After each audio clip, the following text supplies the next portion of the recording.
a recente edição do Anuário da Segurança Pública. É esse o nome, Anabelle? Usuário da segurança pública. Que Sim, saiu, que foi Pedro. divulgado. Agora, Anabelle, você tá, Anabelle? Não, Vamos chamar a Natália, vamos chamar quem entende. apresente e chame, porque esse é um É, assunto importante que a gente precisa abordar aqui. Pois é, não sei se vocês viram, né? Saiu o Anuário de Segurança Pública. Por mais que o número de homicídios esteja levemente caindo, o de feminicídio, por exemplo, segue aumentando. Talvez em parte por conta dessa cultura machista, talvez em parte por as mulheres também estarem contando mais, né, a violência que passam, que sofrem antes. A gente tinha um número maior que acabava não sendo revelado. Talvez seja isso. Não sei. Vamos falar com a Natália Malveiro, procuradora de Justiça do Ministério Público de São Paulo. Ela vai poder explicar um pouco para a gente. Então, Natália, primeiro, muito obrigado pela presença, muito obrigado pela participação, por estar aqui com a gente. Esse assunto, claro que não é um assunto bacana, é um assunto muito triste. Sempre que vem esse anuário, a gente tem alguns pontos que são recorrentes, e um deles é a questão do feminicídio. O que que explicaria a gente ter um homicídio caindo, mas o feminicídio aumentando? Mais uma vez, obrigado. Boa tarde, Ricardo. Boa tarde, Guga. Obrigada primeiro por abrir o espaço. Claro que sempre que saiu no ar, a gente fica muito feliz porque é um complemento de dados, né? E sem os dados, sem essas evidências estatísticas, a gente não sabe muito para onde a gente direciona as nossas forças. Mas também é um momento sempre de muita tristeza, porque nós vemos que nós não estamos conseguindo combater esses números, né? Quando a gente fala de feminicídio, a gente está falando de um crime que é totalmente previsível, né? A gente sabe quem vai praticar, a gente sabe onde esse crime vai ser praticado e a gente sabe que ele pode ocorrer porque ele é o fim de uma história de violência daquela mulher. Então, realmente é chocante a gente ver um aumento de 0,7%, né, dos feminicídios no Brasil, um aumento ainda maior, né, dos feminicídios em São Paulo. A gente teve um aumento de 14,1% dos feminicídios só no estado de São Paulo. Então, realmente é algo que é bastante triste. Ano a ano a gente vê esses dados sendo renovados e piorados. Agora, o que é que, procuradora, o que é que merece mais destaque? Porque é um mundo, é um levantamento ambicioso, contempla todos os aspectos da segurança pública. Que números ou para que descobertas a senhora chamaria a nossa atenção na edição do anuário de 2024? Eu acho que em relação à violência contra a mulher, a gente tem os dados dos feminicídios, então 4 mulheres por dia morrem no Brasil, vítimas de feminicídio. Como eu disse, um crime que pode ser evitado, porque ele é o fim de uma cadeia de violência. E a gente tem o dado de 29 mulheres por dia sendo agredidas no Brasil, 29 mulheres por hora sendo agredidas no Brasil. Quer dizer, é um número Por hora, absurdo. por hora. Por hora, 29 mulheres por hora, são os dados do anuário. Então, a gente vê que realmente há uma cultura de violência contra as mulheres, né? A gente verifica isso, e a gente verifica isso, Ricardo, não somente nesses dados estatísticos, mas a gente verifica quando a gente está ali na internet, né? No Instagram ou numa outra rede social, que a gente vê o aumento dos números de perfis de misoginia, perfis que promovem essa violência contra a mulher, então, e que ganham com isso, né? Eles são monetizados, esses perfis, influenciadores no YouTube, enfim. Então, a gente verifica que realmente esses dados são alarmantes, a gente não vê uma luz no fim do túnel, né? Pelo contrário, a gente acha que nós vamos piorar ainda por um bom tempo, se não forem feitas medidas muito efetivas em relação a isso. Mas isso significa que nós brasileiros somos mais misóginos, mais machistas, mais não sei o quê, do que o mundo, ou do que grande parte do mundo, é isso? E quais são as explicações para isso? Por que nos comportamos assim? Eu acho que, eu não sei dizer se nós somos mais do que o restante do mundo, mas a cultura latina é uma cultura muito patriarcal. uma cultura que foca na priorização do homem, né? Então, o homem é o chefe da casa, e durante muito tempo a nossa legislação seguiu nessa linha, né? Dando ao homem o direito de decidir ali para onde a família iria, para onde a família não iria, se a mulher vai trabalhar, se não vai trabalhar. Então, isso eu acho que é um fator que é muito relevante em relação à violência contra a mulher. São anos, né, muitos anos seguidos de opressão em relação às mulheres, que eu acho que acabam se refletindo agora nesses índices de violência contra a mulher. E se a gente analisa, por exemplo, as violências sexuais, a gente também vê dados alarmantes em relação à violência sexual. Então, aqui a gente vê, por exemplo, que as mulheres são 87% das vítimas de estupro. Ou seja, mesmo nas questões relacionadas à violência sexual, a gente sabe que existe violência contra meninos, violência sexual contra meninos, mas há um fator de gênero ali também, porque a imensa maioria dos casos se relacionam a mulheres. A gente tem idade de 61% das vítimas de violência sexual são meninas e crianças de menos de 13 anos de idade. Então, a gente está falando de vítimas de 0 a 13 anos de idade, são crianças, né? Até 12 anos a lei considera como crianças. A gente está falando que 65% dos casos de violência sexual ocorrem dentro da residência. A mesma coisa em relação aos feminicídios. Em relação aos feminicídios, a gente tem os dados de que 64% dos feminicídios ocorrem em casa. E a gente está falando de 45,5% dos estupros dessas meninas, dessas crianças, são praticados por familiares. E a mesma coisa em relação aos feminicídios. 97% praticados por homens, e os dados em relação aqui, eu não tenho esse dado agora, mas a maioria também ocorre dentro de casa. Então, a gente chega à conclusão de que a casa não é um lugar seguro para as mulheres, né? A gente tem aquele hábito de falar para nossas filhas, eu sou mãe de 2 moças, toma cuidado, não estaciona o carro na rua escura, toma cuidado com quem você conversa, mas não, o perigo está dentro de casa, né? Esses homens estão praticando essas violências sexuais, esses feminicídios, dentro da casa. O maior perigo para a mulher é na hora em que ela tranca a porta da casa. O perigo está para dentro. Agora, a legislação brasileira, ela está à altura desse quadro tão dramático como a senhora está mostrando, ou é uma legislação muito defasada em relação a isso? A Lei Maria da Penha, ela é uma legislação extremamente moderna. As modificações que vieram depois da Lei Maria da Penha, né, elas acabaram aprimorando ainda mais essa legislação e ela traz todos os instrumentos de proteção para as mulheres. O problema é que nós vemos sempre o campo político reagindo a uma situação dessas com aumento de pena, e não é o aumento de pena que vai solucionar, né? Nós já temos penas razoavelmente altas, mas se todas as mulheres que sofrem violência procurarem a polícia, o sistema não vai dar conta de atendê-las. Nós não vamos conseguir atender todas essas mulheres. Ou seja, então, alguma coisa nós temos que fazer, né? E o que nós temos que fazer é investir em políticas públicas de proteção a essas mulheres, fazer com que esses crimes não cheguem a acontecer, né? Proteger essas mulheres antes da prática do crime. Depois que o crime acontece, a gente faz uma remediação, a gente vai punir, a gente vai tratar essa mulher, a gente vai encaminhar para um acompanhamento psicológico, mas é melhor que essa mulher não passe por essa situação de risco, né? E aí assusta muito alguns dados, por exemplo, eu acabei de levantar uma matéria que saiu no jornal do congelamento de verbas em relação às políticas públicas para as mulheres no ano de 2024 no estado de São Paulo. Então, de 26 milhões que estavam previstos para aplicação em programas da Secretaria de Segurança Pública e da Secretaria de Mulheres para a proteção de mulheres, só foram aplicados 900 mil. E aí eu pergunto, será que esse congelamento de valores, desse congelamento de verbas, não refletiu nesse aumento de 14% nos feminicídios no estado de São Paulo? Será que não refletiu no aumento de 51,9% nas tentativas de feminicídio no estado de São Paulo? Então, me parece muito lógico que a gente comece a olhar para aquilo que antecede ao crime, né? O crime, como eu digo, tudo que a gente faz depois que o crime acontece é uma reparação.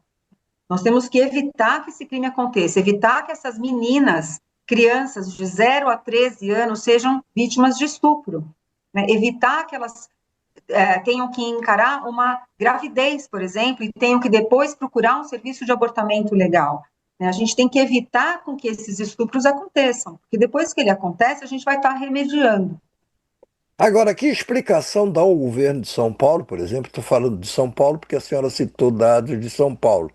Essa pergunta também poderia ser feita a outros governantes, onde coisas parecidas acontecem, de congelamento de despesa, de cortes na área que acha que talvez seja menos prioritária.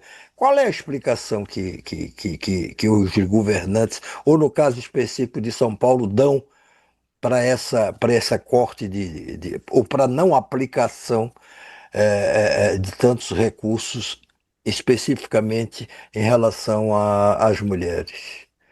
Os governantes fazem uma escolha de onde eles querem aplicar as verbas, né? Então, onde eles querem aplicar o Mas como dinheiro do eles orçamento. justificam isso? No Eu caso desconheço a específico, justificativa. Eu desconheço. Eu acho que o que falta talvez seja que nós, do movimento, né, de mulheres, enfim, que trabalhamos com isso, cobremos do Estado de São Paulo que essas verbas venham a ser aplicadas, porque eu acho que é quase que meio intuitivo aqui. A gente vê que há uma redução da aplicação dessas verbas e um aumento expressivo nesses números.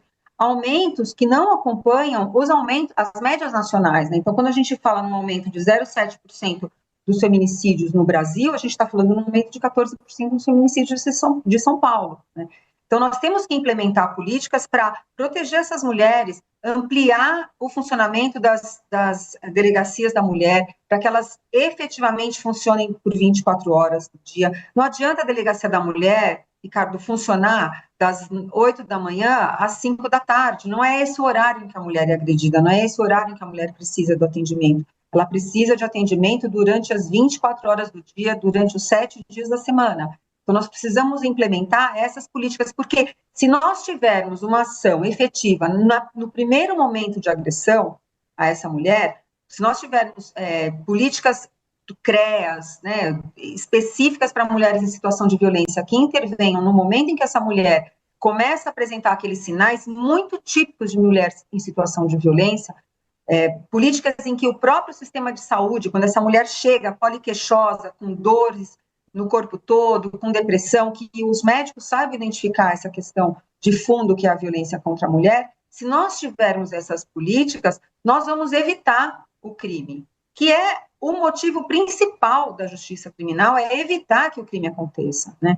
Então, se a gente ficar aumentando a pena, nós vamos aumentar a pena até não sei quanto, né? E não vamos conseguir resolver essa questão, porque nós nem conseguiríamos, repito, se todas as mulheres que sofrem violência procurassem o sistema de justiça, procurassem a delegacia de polícia, o sistema iria à falência. Nós não temos condição de atender. As varas de violência doméstica já estão completamente sobrecarregadas, com 8.000 processos, 10.000 processos. Então, a justiça também que demora para vir, ela também não é justiça. Claro. Aí, com relação aos homicídios, de ano a ano tem caído, tem reduzido o número de homicídios no Brasil. E durante o governo Bolsonaro, a militância bolsonarista tentava atrelar isso ao fato dele estar liberando armas.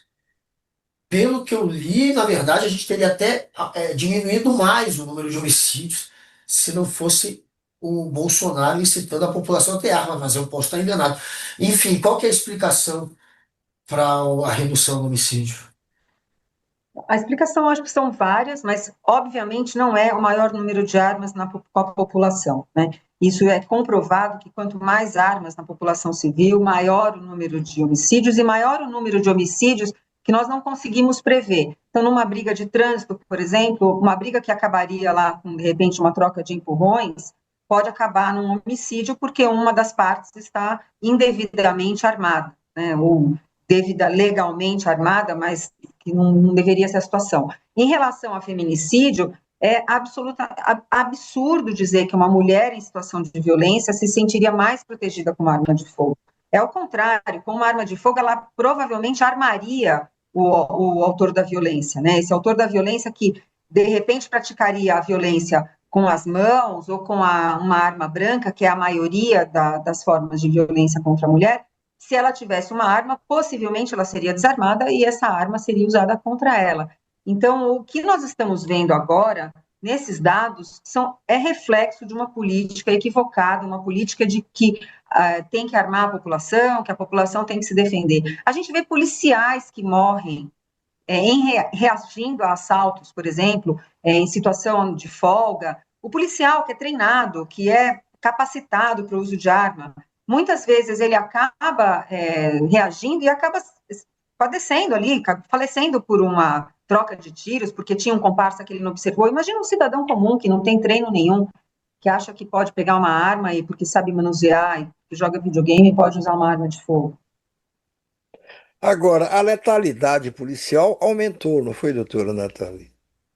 Sim, a letalidade policial aumentou e os dados são bastante chocantes, né? Eu levantei aqui, por exemplo, a gente teve um aumento de 7,5% na taxa de homicídios em São Paulo, né? Comparado a uma queda de 5,4% dos homicídios no Brasil. E a gente teve, por exemplo, nas cidades de Santos e São Vicente, nós tivemos em 2024 66,1% das mortes praticadas pela polícia.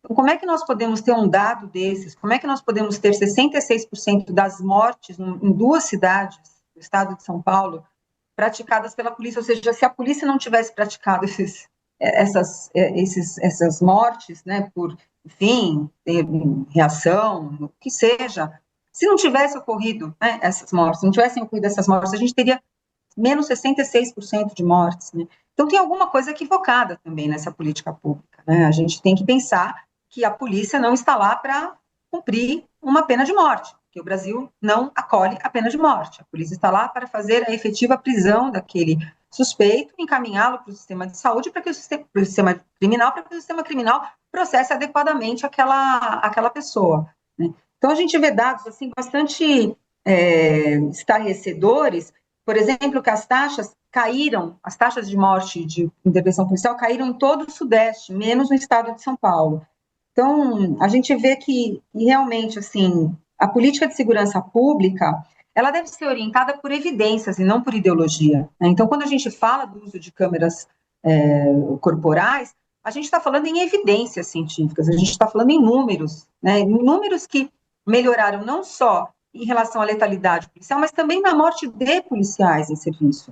A gente aumenta também o número de registros de ocorrência com as câmeras policiais. A gente teve um aumento no registro de ocorrências, por exemplo, de violência doméstica com as câmeras policiais, porque a câmera policial, ela acaba auxiliando até pro policial, quando ele, numa situação de violência doméstica, por exemplo, ele chega, encontra aquela situação de violência doméstica, na hora em que ele faz a prisão, muitas vezes a mulher se arrepende, ela não quer que aquele homem vá preso. A mulher em situação de violência, ela quer parar de sofrer violência, ela não quer mais nada. Se para aquilo ela precisar fazer uma denúncia, fazer um boletim de ocorrência, ela vai fazer. Então, na hora em que aquele policial chega, numa abordagem de violência doméstica, por exemplo, e ele constata aquela violência e a câmera filma aquela violência, o registro vai ser feito. Então, as câmeras também auxiliam na produção dessa prova. Para o Ministério Público, a câmera corporal ela é extremamente importante e a gente tem que investir em uma política pública que leve a aumento do uso das câmeras policiais. E o governador Tarcísio de Freitas, ou a Polícia de São Paulo, enfim, continua ainda muito resistente ao uso dessas câmeras corporais? Ou já começou a ceder, ou já cedeu o suficiente? A política em relação a São Paulo mudou, né? Então agora o sistema de câmeras corporais ele é diferente, ele é acionado à distância, ele é acionado por alguns policiais, então a gente ainda não tem um tempo do uso dessas câmeras para verificar se esse sistema funciona melhor do que o sistema anterior, que era das gravações ininterruptas. Me parece, mas aí é uma opinião, porque a gente, como eu disse, não tem esses dados, me parece que a gravação ininterrupta funcionaria melhor, né? Porque daí a gente não dependeria do policial ter que acionar a câmera naquele momento. A gente viu agora... E por que mudaram? Isso me parece tão óbvio que, claro, que a câmera ligada o tempo inteiro, ela tem mais condições de registrar o que se passa e, portanto, inibir, digamos, uma ação policial mais agressiva, mais violenta, que vá além dos limites do permitido. Porque não se mudou de sistema e agora temos um sistema onde não, mas para funcionar a câmera, alguém tem que acionar. Qual a justificativa para isso? A explicação é de que é um sistema melhor, um sistema mais moderno, que, enfim, a qualidade da imagem é melhor. Então, como eu disse, a gente tem que esperar um pouco, né? O problema é que quando a gente muda uma política e espera um pouco, a gente pode ver esse reflexo na morte de pessoas, né? Claro. Então, Vamos esperar para que batem mais um pouco ou menos e tirar alguma conclusão. É isso. Enfim. exatamente. Olha, doutora, muitíssimo obrigado pela sua participação no programa e as portas estão abertas para a senhora voltar quando quiser. Obrigado. Obrigada, Ricardo. Obrigada pela oportunidade. É sempre importante a gente falar sobre isso, falar sobre esses dados, tentar desmistificar um pouco essa coisa de aumento da pena, porque isso não acaba não solucionando. É uma resposta política, é uma resposta imediatista, é uma resposta que acaba acalmando um pouco, né, aquela sensação de insegurança, mas não é o que resolve. Né? A gente tem que focar em evitar a ocorrência dos crimes e não em correr depois atrás do prejuízo com uma pena maior, enfim, porque aí o crime já aconteceu, o prejuízo para a sociedade já ocorreu, a lesão ao direito já ocorreu. Então, eu agradeço a oportunidade, fico à disposição para a próxima vez. Muito Obrigado. obrigado, doutora. E aí, Guga, o que poderemos. Qual é a Vai ter surpresa? despedida da Alice? Ela vai jogar É, vai, algum tem. meme? A Alice sempre nos reserva uma surpresa. Agora, é tão surpresa que realmente a gente fica refém dela, sem saber o que é que ela vai pôr no ar para fechar esse programa.